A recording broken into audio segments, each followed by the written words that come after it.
Welcome to the theater, to the magic, to the fun, where painted trees and flowers grow, and laughter rings fortissimo, and treachery's sweetly done. Welcome to Art Speed Radio, everyone.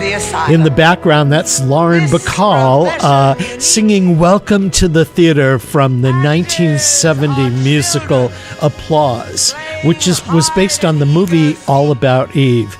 And the reason I picked it was she sings this song, an anthem to the theater, at the Tony Awards ceremony. And, of course, the Tony Awards ceremony are the Oscars of Broadway.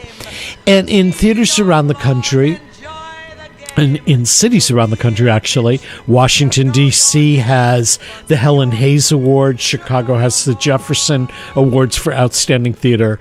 Here in Western New England, we have the Berkshire Theater Critics Awards, known as the Berkeys.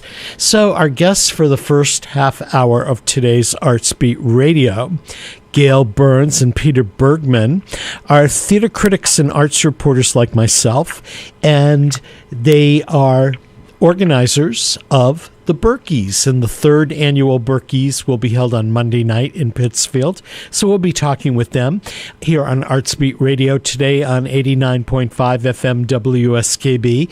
And in the second half hour of our program, we're going to talk with the singer extraordinaire Storm Large, who's bringing her new show, Storm Large's Holiday Ordeal, to the UMass Fine Arts Center. So without much ado, good morning to Gail Burns and Peter Bergman. Good morning.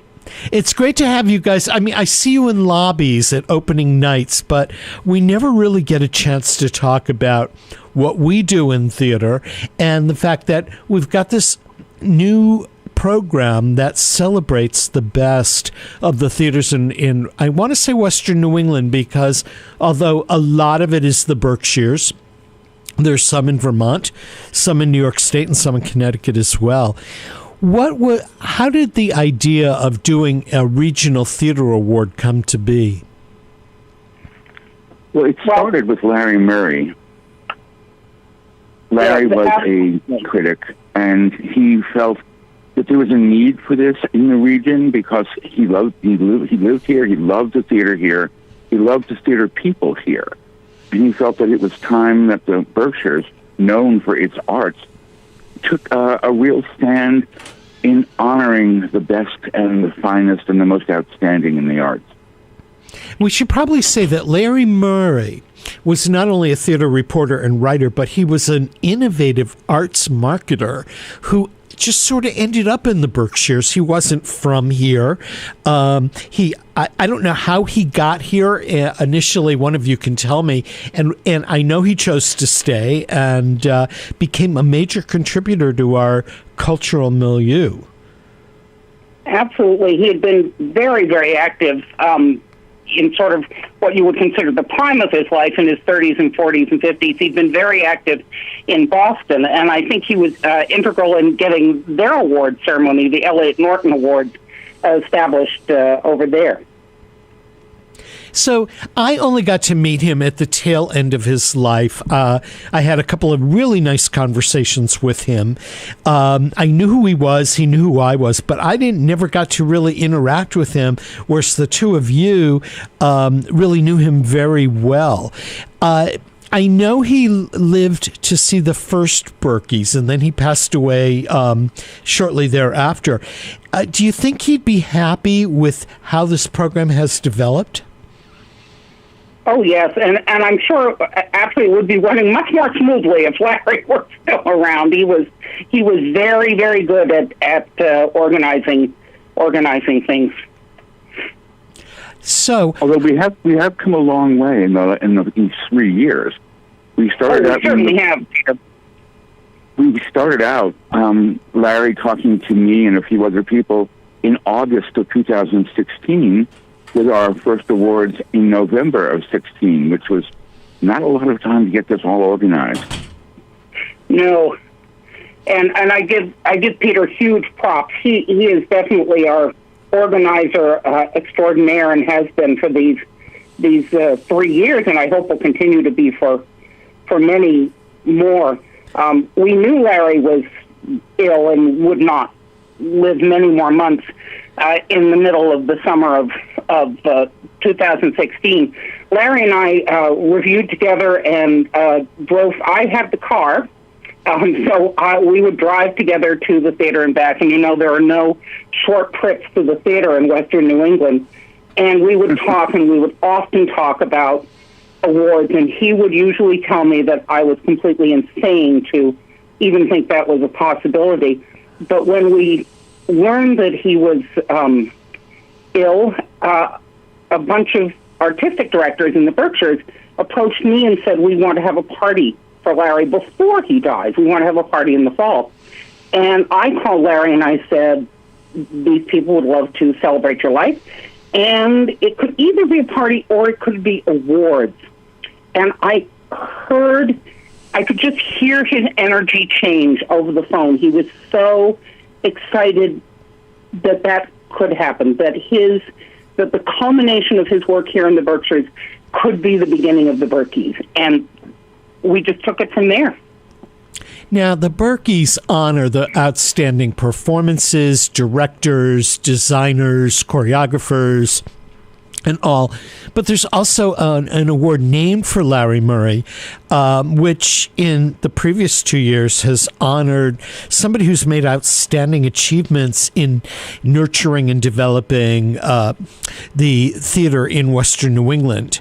Can you tell me something about the two previous winners? And I know that the winners for this year will be announced on Monday, but who are the two previous winners of that? Well, the first one went to Barrington Stage for their extraordinary efforts in bringing people to the theater. They have done more than any other company that I can think of, and I've been here a long time, in making tickets available to students, to people with no money, to people with no background. They have worked tirelessly to make the theater a goal for people who probably never even heard of the theater before. They won the first one. Last year, it went to Wham Theater. It's an all-female and female-oriented organization that has been not only producing fascinating and extraordinarily unusual theater, they have made a great portion of their income from their productions to women's organizations around the world. Yeah, their business model is really a great lesson to any nonprofit or any entertainment company. What they've done, I think, is astounding, and I think it's they are one of the jewels in our crown of theater here. Absolutely. Oh, now and that's a distinctive part of the Larry Murray Award. Is it's designed to bring attention to theater organizations that I can't say aren't selfish. Everybody is selfish. We all want the best, and we all want to be appreciated for it. But they extend that to selfless as well, and they make certain that their work profits the community. Now, both of you covered the theater in different ways. Maybe you can tell our audience a little bit about who you write for and what kind of theater you cover, because all of us that are involved in the nominating and in the selection, voting for the people that will be the recipients on Monday, actually cover different territories and write for different papers and radio and stuff like that. So, Gail, you can be first. Well, I've been an independent web critic since 1998, and in those days, nobody knew what the heck an independent web critic was. So I introduced that idea gently. In my prime, I did what Peter does now, which is literally go to hundreds of shows every year and write about them for my website, which was called Gail Says back then. And then when I teamed up with Larry, we wrote together for Berkshire on Stage.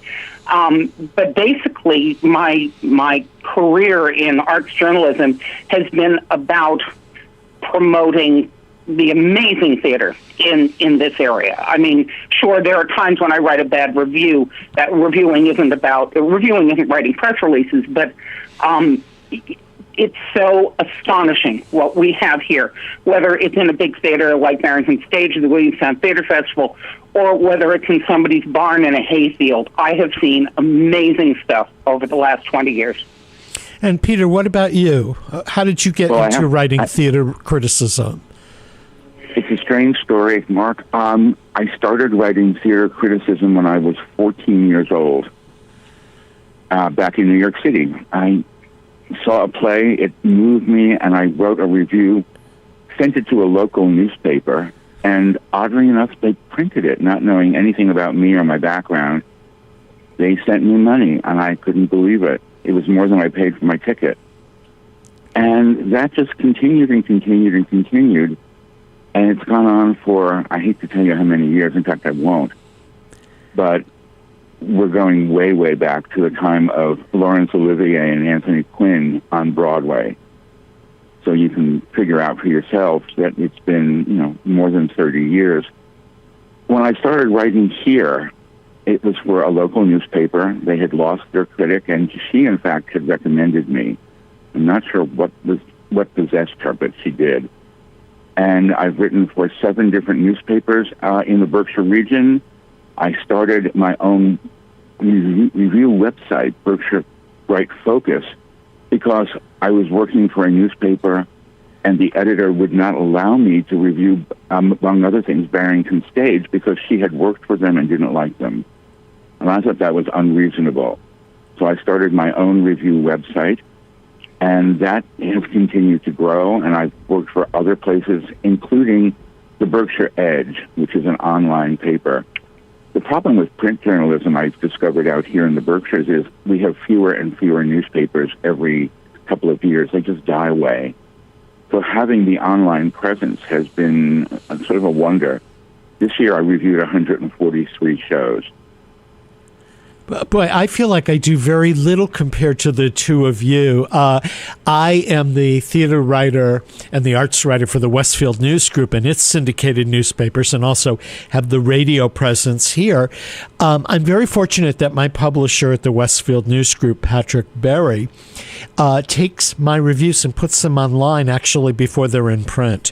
And really? The online presence on the Westfield News Group, there's a way to look and see how many people are reading a particular review. And there are, on occasion, when a review gets shared by the theater or by individuals on social media, that there are thousands of readers for a particular review or thousands of readers for a particular weekly Art Speak column that I do. And then there's sometimes when I review something and it's barely seen. But I think that having the opportunity for me for reviewing for print and for broadcast gives me 2 different audiences, and they all end up on social media one way or another. So I'm constantly thrilled when I see a theater like what I write and repost it to Facebook, and then use that little line or two from something that's written to market their performances and productions. And I think that the area theaters that I cover, which include Connecticut, the greater Hartford area, as well as some of the Berkshires, I think they see us as a resource. They do, and they should. I wanted to add that the Berkshire Theater Critics has its own website, and Gail, I know that you maintain that. You might give the information out and some of the elements of what people can look at there that will introduce them to a variety of reactions and responses from the area theater writers, and there must be at least 35 or 40 writers that are represented there. Absolutely, and boy, it's a job, particularly in the height of the summer, to keep up with all you guys. It's berkshirecritics.org, and right now the front page is dedicated to the Berkeys. You can go there and you can click through and see all of our nominees, who are, they're just the creme de la creme. I mean, it's like skimming the cream off of the big bottle of milk. The milk is still delicious. There's a lot of great stuff here. So right now you can see the nominees and learn about where and when the awards are. But if you click on the little word reviews up on the top of the page, you will go to a page where I aggregate all the reviews. So, for instance, it would say the title of the show, the presenting theater, and you'd have a link. If you're dying to see that particular show, you can go right through and buy tickets. The dates that it's running, and then below all of the people who have reviewed. So, a review by Mark G. Auerbach in the Westfield News, and a review by J. Peter Bergman on Berkshire Edge. That would all be there, and you can click through and you can compare what the different critics have to say about any one show. One of the things I noticed last year going to the theater, and I believe it was a performance of the national tour of The Color Purple that at the Bushnell in Hartford, which is one of the venues that I frequently cover. I'm reading the bios in the playbill before the performance, and one of the people in the production had listed that he was a proud recipient of a Berkey Award. And in the same way that, people like Hal Prince will say in their bio, and Mr. Prince is the recipient of 9 Tony Awards, or, so-and-so is nominated for an Obie for this or that. And I'm reading more and more bios of people that say they were either nominated for a Berkey or received a Berkey. So I suspect within the theater community, being nominated is an honor into itself. It sure is. I think it is. Yeah. The thing about any of these awards is that the real joy is being nominated. One of the things that we did last year and we're doing this year at the award ceremony is for each category, exhibiting on a screen the names of everyone who was nominated in a particular category. Lala Lenya, who was a friend of mine, the widow of Kurt Weill, the composer, said that she didn't treasure her actual Tony as much as she did the certificates that she got for each of her nominations, because they meant something. They showed a history of fine work, and that made her prouder than having an actual award. I would think being nominated, for example, for a Tony Award, just being nominated among such incredible talent is an award unto itself. An award, I don't know what kind of value it might have ultimately, whether it means you get more money in your next job or whether you get seen at an audition because you're an award winner. But the nominee has to, just getting the nomination has to be personally really exciting. I was wondering, will you be increasing the categories in which you're awarding people next year, for example, and the number of theaters that will be under consideration? We do keep building the number of theaters in our review. And it's interesting because we discuss this a lot at our board meetings. We have 22 categories this year and are giving 23 awards in those 22 categories. So expansion sometimes happens in and of itself. In terms of who and what we will consider, that's an interesting question, Mark, because my scope keeps changing. It keeps getting larger and larger. And I'm sure that's true for a lot of the people who review. One of the things that the awards has done has been to introduce some of our regional critics to performance venues and producers outside of their immediate area. And they've started branching out and seeing more things. And as that happens, you have to start and looking at where you're going, what's important, and what is possible. It's fascinating. It's a little scary, actually. I agree with you. I mean, before I got involved with the Berkshire Theater Critics Association, I was covering certain things in the Berkshires, and because of our readership area and stuff, I don't usually cover the northern Berkshires because it's quite a drive from here. But I do cover some of the Connecticut things, but there were theater companies that I didn't know existed prior to that are now on my radar. And one example is the Chester Theater. And in the last couple of years, since Daniel Kramer has taken on the artistic directorship of Chester, it is on more people's radars. And down in Hartford, and I certainly hope that next year the Berkshire theater critics will consider them as part of it, is Theater Works in Hartford. I know Hartford Stage is considered one of the theaters that everybody covers, but Theater Works is a couple of blocks down the street and is doing extraordinary work. And some of us get to see extraordinary work in one place that another theater writer won't get a chance to see just because of the geography. Exactly. I mean, I envy you the ability to see the wonderful stuff in Hartford, but I will tell you that the wonderful stuff I see in southern Vermont is also amazing. So you should be jealous of me. I am the further you drive, the more you see. Yeah. I mean, I'm restricted in what I can cover, partly because if it's not within an hour, there's so much happening and you have so much space you can devote to theater writing, but they put a little bit of a geographic spin on what I can see. But every year there's more and more stuff that gets onto my plate within that framework because I didn't know it was happening. Right. And if nothing else, the Berkeys can bring attention to theaters that you might not know. One of our nominees in the ensemble category this year for ensemble work is the Living Room Theater, which performs at the Park McCullough Estate in North Bennington, Vermont. I don't think they're on a lot of people's radar, but that was one of the highlights of my summer season. I would imagine you'd say the same, wouldn't you, Peter?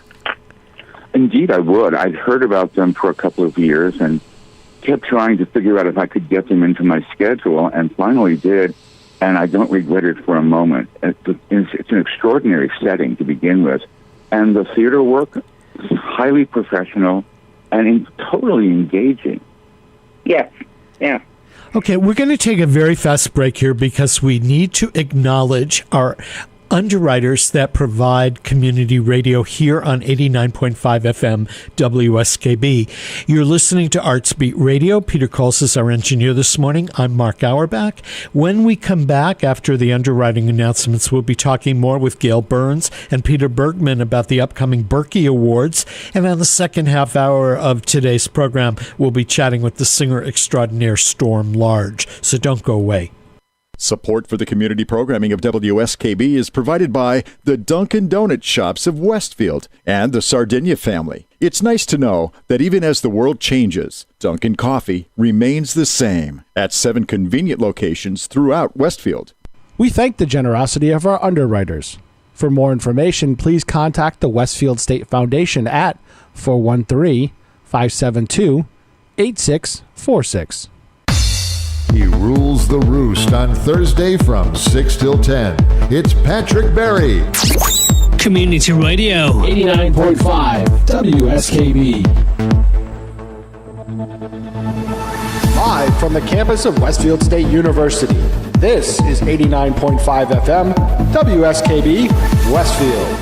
Welcome back to Artsbeat Radio, everyone. I'm Mark Auerbach. With us is Peter Bergman and Gail Burns from the Berkshire Theater Critics Association.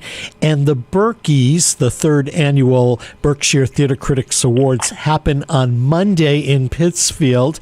And we will be able to list some of the winners for you and talk about that next week on Artsbeat Radio. But Gail, give us the website again, because I'm sure you're going to have the list of winners up there on Tuesday. We certainly will. Boy, I'm looking forward to that work. That's some of my happiest work of the year, doing that. It is Berkshire Critics, with an S, more than one critic, .org, O-R-G.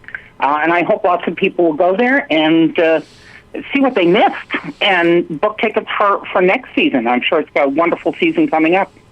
Now, we refer to ourselves as critics and other people too, but we're not really there to criticize as much as to build, to promote the vast array of great theater and other arts that we have here in Western New England. I know this is probably a not fair question to ask, but in terms of your own theater going and your experience here covering theater for many years, is there one experience covering a particular show or theater that is your most memorable, either because it was great or because it wasn't? Peter? Yes, there is one. There are actually two. I'll tell you the one that's probably the funniest. I was seeing a production of Hedda Gabler in Hudson, New York. It was upstairs in a bar. It had some interesting and compelling actors, but the production was done by a director who felt that the sexual heat of Hedda was so overwhelming that she needed to sit through most of the show in a wading pond and constantly splash water on herself. And it was such an awful, awful concept that when I wrote about it, I celebrated the fact that the barkeeper showed up in the last act behind me, not in the theater section, but in the bar, and began dumping large vats of ice into the cooler. And for me, that was such a relief from this bizarre concept that's what I wrote about. And the show was so awful. But when my review came out, people were so fascinated by the concept of the ice, I think, that the producers ended up extending the run for 3 weeks. What about you, Gail? They just wanted to see it. It is, as Peter just recounted, I mean, those absolutely jaw-dropping, what were they thinking moments tend to be the ones that leap to the fore, which is ridiculous because 90% of what we see is top-notch in this area. I learned a lesson early on. I was reviewing a big-name actress who was appearing in a Greek tragedy at the Williamstown Theater Festival, and I knew that I was supposed to think this actress was wonderful. As I say, this was like my first year reviewing, so I was learning the ropes. But as I watched her in this very, very serious drama, all I could see was Jimmy Durante. Her mannerisms, the way she was speaking, and I just wanted to roll in the aisles laughing. But when I wrote my review, I wrote that, the great actress so-and-so was marvelous and you should go see this play. And the next week, a friend stopped me on the street and said, "You lied to me. I can never trust you again." And I realized that as a critic, the most important thing I had to do was to tell my truth, because otherwise people wouldn't trust me and wouldn't read me. For me, it was attending a performance at Berkshire Theater Group, their Stockbridge Theater, the Fitzpatrick main stage, and I brought my boss from the Westfield News Group to the performance because I thought that it would really be great if the Westfield News Group would consider sponsoring some of the area theater programs. And I thought, what better way to introduce him to theater than to go see a classic, and the classic was Cat on a Hot Tin Roof. And at the beginning of this, the first act was so dynamic. At the beginning of the second act, I noticed one of the actors was moving a little strangely. And then there was this shuddering scream, at which I hadn't read the play in years, and I couldn't remember if this was supposed to be part of it or not. But what had turned out was that a bat had flown onto the stage and landed on the shoulder of one of the actors in the performance. And they stopped the show. They asked everybody to clear the theater, and then they got rid of the bat, and everybody came back, and the show started exactly where it had stopped prior. And that's where real life became great theater. I was just astounded at how these actors could stop what they were doing, move off the stage, and then come back and take it right on again. And that's a theater event that I don't think I'll ever forget. Yeah, I remember that well. Yeah, and for me, that was every time I go to Stockbridge to the Fitzpatrick, I keep wondering if the show is, when they say somebody can stop the show, I want to think it's because one of the great performances that I've seen in my life, and I've seen shows stopped by great performances. Where and the one that comes to mind immediately is Jennifer Holliday in Dreamgirls, which I saw in previews, so I had no idea that the song "I Am Telling You I Am Not Going" would stop a show completely in its tracks. But to see a bat fly on the stage and stop a Tennessee Williams play, that's one for the memory books. Yes. Yeah. So, what's going to happen on Monday night? The performances, the Berkeys are open to the public, correct? They are. In fact, we have 128 seats reserved at this point. We have room for more. What's going to happen is a little bit different for us. In addition to giving out the awards and talking about theater, we have 4 of the regional theaters coming to give us a short performance from their season. We've never done this before.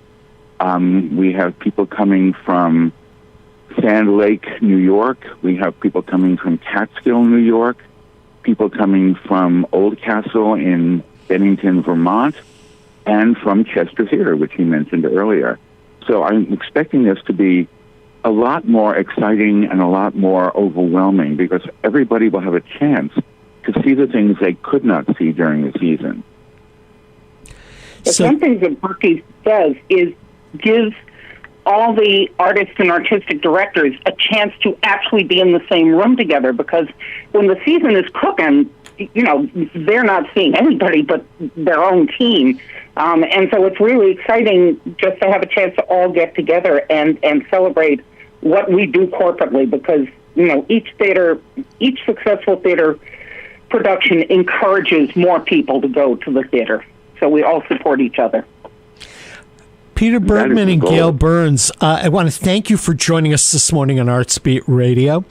And I am so excited to find out who is going to be the recipient of the Berkeys. So, I'm waiting for that press release to arrive and all. But I was hoping that perhaps in an upcoming Artsbeat, especially as we get towards the end of the calendar year, that we might get a chance to chat about some of the things that we personally thought were the top shows and performances that took place in the area this year. Again, we all see such different shows and we cover such different theaters that you may have seen something that I didn't get to see and vice versa. So I hope you'll come back again. That would be lovely. Okay, we've been talking with Peter Bergman and Gail Burns from the Berkshire Theater Critics Association. We're going to take a break to acknowledge our underwriters, and we are looking forward to chatting with Storm Large on the second half of Artsbeat Radio. You're listening to 89.5 FM WSKB. I'm Mark Auerbach. Peter Coles is our engineer this morning, and we will be right back. Support for the community programming of WSKB is provided by Westfield Bank. For more than 160 years, Westfield Bank has been an important community presence and commercial leader in the Pioneer Valley. With convenient full banking services in Westfield, West Springfield, East Longmeadow, Agawam, Feeding Hills, Springfield, Southwick, as well as Enfield and Granby, Connecticut, visit us on the web at westfieldbank.org. We thank the generosity of our underwriters. For more information, please contact the Westfield State Foundation at 413-572-8646. Wednesday mornings from 6 till 8, it's Tina Gorman with Wake Up Wednesday. Community Radio. 89.5 WSKB. Live from the campus of Westfield State University, this is 89.5 FM, WSKB, Westfield. Welcome back to Artsbeat Radio, everyone. I'm Mark Gower, back here at 89.5 FM WSKB. Peter Coles is our engineer this morning. Our guest for the next half hour is the singer extraordinaire Storm Large, who is bringing a show called Storm Large's Holiday Ordeal to the University of Massachusetts Fine Arts Center Concert Hall on Wednesday, December 5th. And it is a non-traditional show, so we have things to watch in the area that don't include the Christmas Carol and a Nutcracker. And I've got to say that I saw Storm Large a couple of years ago in Springfield, Massachusetts at City Stage because I am a rabid Pink Martini fan. And Pink Martini is a lounge band that performs, I would say, standards from all musical cultures. And the way I was introduced to it, as somebody who had worked in the National Public Radio System, is Ari Shapiro, who is the All Things Considered anchor, sings with Pink Martini along with Storm Large. So that's how I got to meet Storm Large the first time.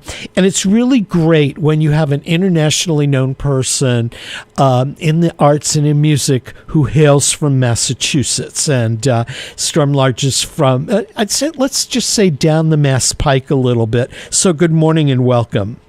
Good morning. I'm actually from Exit 12 off the Mass Pike, to be specific. Well, you're talking to a studio just off Exit 3. Oh, nice. So what is your Holiday Ordeal show? Is it standards? Is it original works? Is it holiday traditional things? What is it? It changes around every year, but I actually do have a big love for Christmas music and Christmas time, because I had a bit of a challenging beginning of life, and so I fetishized Christmas time as the time where pain gets suspended, joy gets accelerated, and you're supposed to, forget your troubles and have family and too much sugar, too much salt, and joy and singing. So Christmas carols are of course a part of it, but also I'm chasing after a feeling. So not just traditional, say, religious music about the birth of Christ and the celebration of that aspect of Christmas of religion, but it's more about the exuberant and joyful feelings that I am chasing for the holiday time for anybody.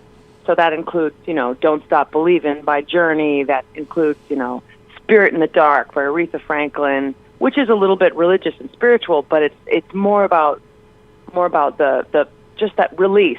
And we've had such a hell of a bunch of years recently that any release we can get that doesn't involve rage is really so welcome in my palette.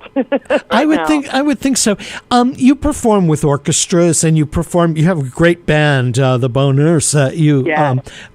Perform with where I got to see you at City Stage, and that was actually a really cool concert because a lot of your relatives were in the audience, and I don't know whether they were cousins, but they saw me with a notebook because, I usually take one when I'm covering a show, and they were telling me about you and how proud they were.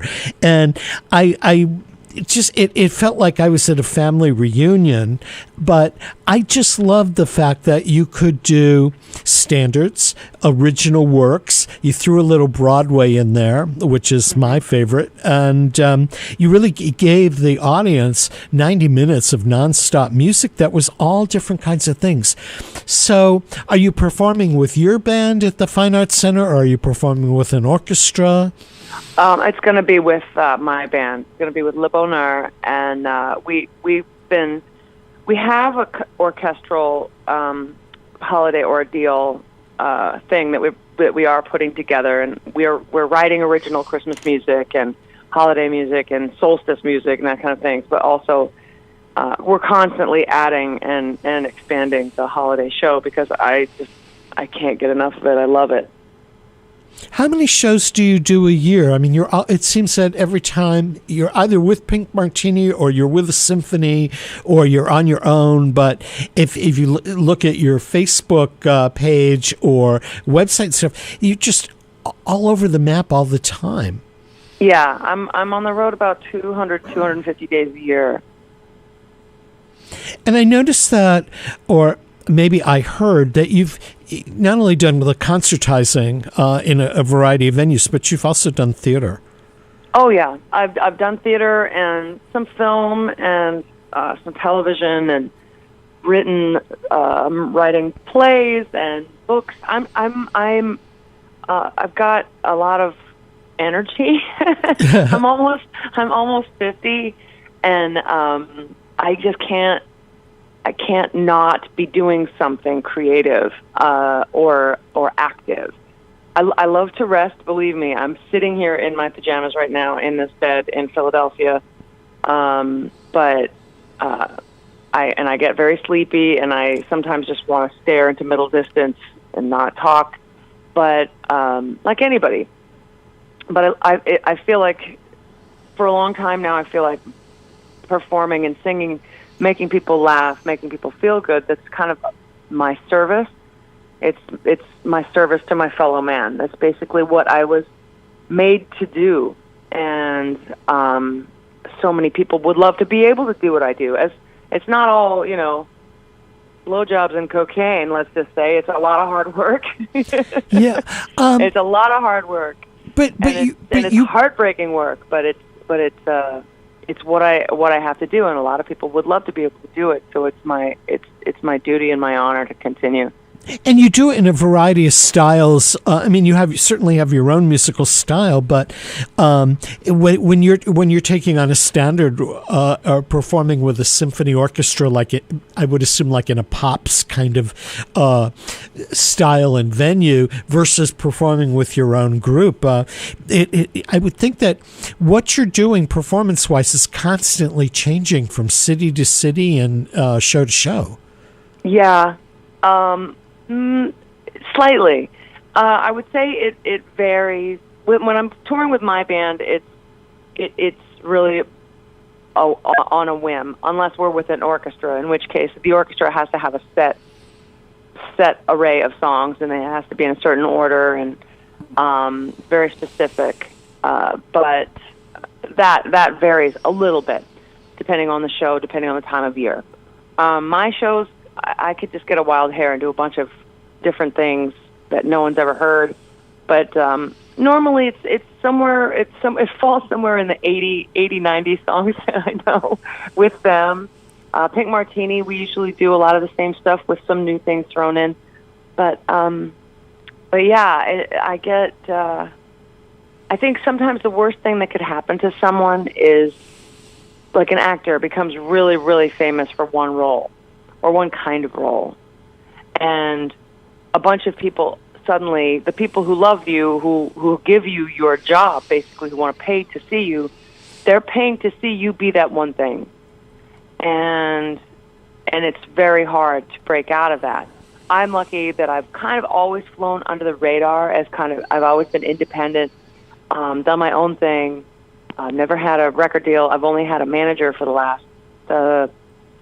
last, I guess, 5-6 years of my 26 years of doing this professionally. But when I was on television in 2006, doing sort of, it was called Rockstar Supernova. It was on CBS. It was a rock and roll singing contest. So you got up and you did these rock and roll songs, trying to be in this super group, quote unquote, super group with Tommy Lee and Jason Newsted, and it was really, really fun. But it was a rock and roll television show, and television, it surpasses every single possible delivery system of culture. It's astonishing the way it makes sense to me now why we are where we are as a country, because when you're on television, suddenly you're real.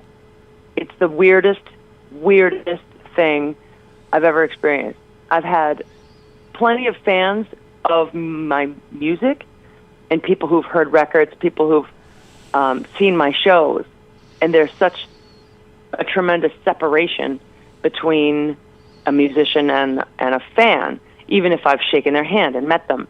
But television, you are in their home. You belong to them. This bizarre, totally bizarre relationship. And do you find that, doing the television will give you a larger audience? Is it TV that's driving people to see you live in concert? Not anymore. Not anymore, thank God, because I'm very grateful to that experience, being on television. But the experience of the aftermath of being on television was that thing that happens when people know you for one thing. They've seen you on television doing a thing, and therefore in their mind, the proverbial they, not everybody, but the majority of television, people who just watch television, the majority of people who just watch television don't go to concerts. They watch television, and they're like, they'll go to your concert because they saw you on television, but when they go see you in concert, they want you to do the thing you did on television.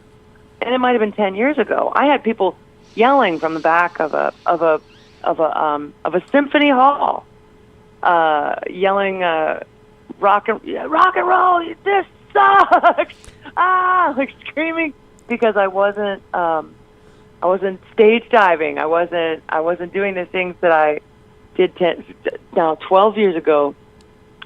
That's fewer and fewer people know me from that television show. But the freedom that I have of kind of being not unknown. I'm somewhat known, but I'm just known enough to work. Not famous in the real way that kind of, I think it can trap you. So I get to do crazy Christmas whatever and throw in a South African protest song.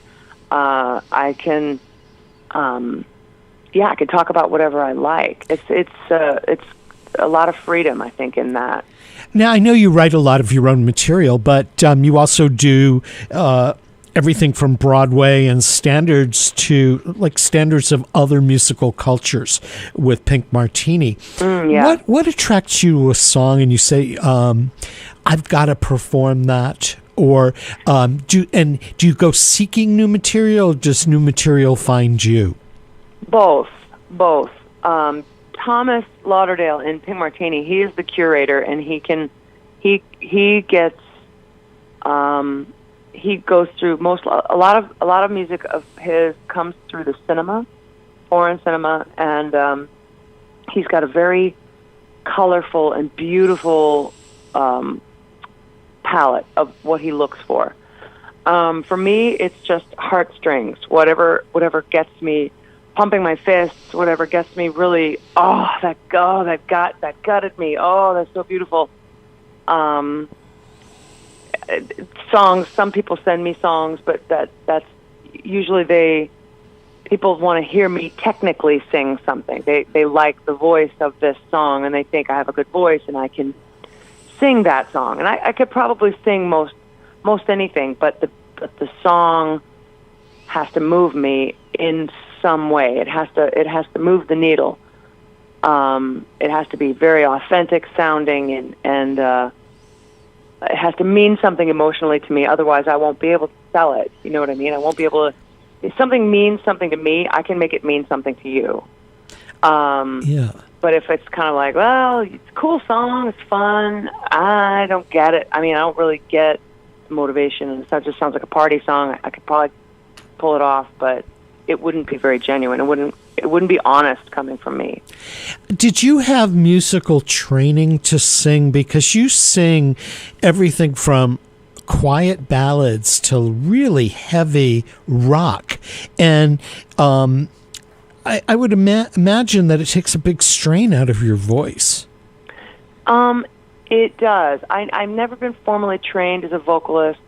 I did go to a vocal therapist in San Francisco a few times because I didn't know what I was doing, and I've such a big, burly, strong body that I can do things that maybe I shouldn't physically, and I was hurting my voice constantly, just singing punk rock and roll and crawling around, smoking cigarettes, and being a typical young dirtbag musician, just experimenting with music and my body and trying to figure out what was going to work. And Raz Kennedy, who I believe still teaches, he was he worked with Bobby McFerrin and all these really incredible vocalists. But I'd go there and I'd have no voice, and I would just say, I'm going on tour tomorrow, I need help. And he would run me through very gentle breathing and warm-up exercises and different exercises to prepare and to heal and to calm and to reduce the inflammation of my damaged cords. And then that combined with slowly learning how to not kill myself. It's it takes a lot of intentional behavior to have your voice ready for anything. Like waking up really early on the East Coast. It's like 5:30 in the morning for my body. Thinks it's still dark out and that we're supposed to be in bed, but there are things I have to do to be ready for this day, and so I have to go to bed earlier. It's not very rock and roll. It's not like, oh, I'm partying, I've got to, you can't really, as a vocalist, it's like being an athlete. You have to have food, and certain kinds of food at certain times of day. You have to drink a lot of water, a lot of water. You have to wash your hands like Felix Unger. You can't be around anybody sick. You can't go out late at night when it's cold. Go to a bar where you're going to be talking over loud music. You have to really protect your body when you're on tour. So that's the most important education that I got. I would love to get some training. China Forbes, the other singer in Pink Martini, she'd had vocal surgery, and she's been getting trained ever since by an opera singer, an opera teacher, and I'm very curious to see what that could possibly bring. So how many performances of Storm Large's Holiday Ordeal will you be doing this holiday season? I think 20. It starts in November, and then it goes. We're touring till the middle of December, and then I'm going to be doing a very traditional, mostly traditional, Christmas show with the Chicago Symphony for 2 weeks, and that'll be really fun. Okay, let me just give people that are listening want to know about your performance at UMass. So it is on Wednesday, December 5th at 7:30 at the Concert Hall at the University of Massachusetts Fine Arts Center. If you're interested in getting tickets, and you probably will want to get them in advance, the box office number is 800-999 UMass, or you can go to fineartscenter.com and order your tickets online. And you, Storm Large, are the holiday ordeal and holiday attraction for the Fine Arts Center Concert Hall series this year. So I suspect you'll have a lot of relatives from Exit 12 on the Pike coming to see you. I hope so. It's a little bit far for a couple of them. But I think my best friend, who I grew up with, is going to drag one of her kids out, and my niece, and we'll see. I hope so. Where do you call home these days? I mean, I know you grew up in Massachusetts, but where's your base now? Portland, Oregon. It's supposed to be one of the greatest cities in the world. Yeah, it's kind of wonderful, and word has gotten out that it's great, and so it's completely packed with people. Oh my God. It used to be when I lived in San Francisco, and I was touring, and every time I'd get to Portland, it was just this wet, quiet, smelled sweet, had amazing coffee, really grouchy people, because it was just kind of cold and wet and Northwest, but people were all doing stuff. They were making art because they couldn't go outside. They would just, stay inside and make stuff and actually do stuff.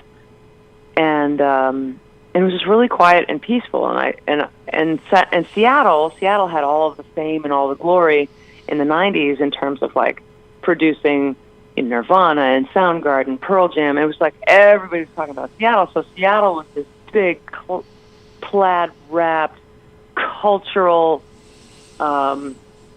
bearded, sexy, tattooed man and craft beer and big expensive places to live, and Portland just kind of felt like a biodynamic lesbian farmer little sister of Seattle. And I liked it. I liked that it was a little quieter, that it flew under the radar a little more, but that was almost 20 years ago, and it's grown so much in some good ways and in not so good ways, but it's still home.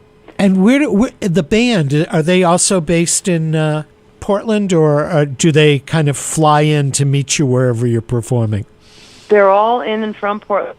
My drummer has moved to Minneapolis because his wife took a job out in Minneapolis, and Minneapolis is also a really cool music city. And it's easier to fly him around because it's a big airport. When you're not performing, are there music genres that you like to go hear? Are there singers or particular songwriters that you seek out when you're not on stage? No, actually, it's sad because when music or friends of mine who are musicians are playing somewhere, I'm usually not around. When I am around and I get to actually see a concert, I'm a kid. I'm like a little happy child. I went and saw Joan Baez the other day in Portland. I was home for 48 hours, and she was there in that 48 hours. And I grew up with her son, Gabe. And Gabe texted me and said, "Hey, we're in town. Are you here?" I'm like, "Yes, I am. Oh, my God, where are you?" And so I actually got to see Joan Baez the night before the election, which was more than perfect for my heart.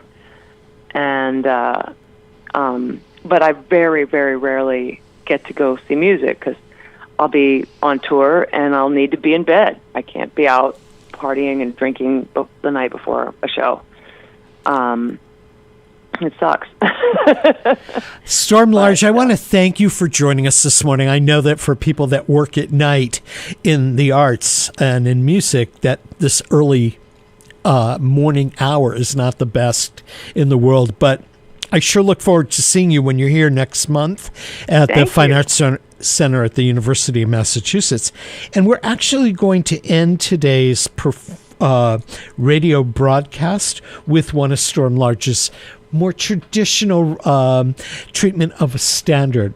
But before we go, we want you to know next week on Arts Beat Radio, we're going to be talking with Travis Daly from the Berkshire Theater Group, who's going to talk about their upcoming production of A Christmas Carol. And then I don't get a chance to talk very often with authors, but we have an author, Kevin Winkler. And Kevin Winkler was a dancer, did a lot of Broadway, and worked with a man named Bob Fosse. And he ended up writing a book about Bob Fosse, the choreographer and director, who's extremely well known. If you've seen the movies All That Jazz or Cabaret, or maybe you remember some of the older movie musicals like Damn Yankees or How to Succeed, Bob Fosse was the genius behind those, not only as a director and a choreographer. And if you were on Broadway or going to Broadway shows, you may remember some of his hits there, which also included Damn Yankees and How to Succeed and Little Me and Pippin. And he is one of the few people that won a Tony Award for Pippin, an Oscar for Cabaret, and an Emmy Award for directing and choreographing Liza Minnelli's first TV special, Liza with a Z. He won the Triple Crown in 1973. Kevin Winkler's going to join us to talk about Bob Fosse and his new book, Big Deal, the influence of Bob Fosse on the musical theater. This is Arts Beat Radio here on 89.5 FM WSKB. Peter Coles is our engineer this morning. I'm Mark Auerbach. Thanks for joining us. We'll see you next week. I have 29 on Mulligan, still never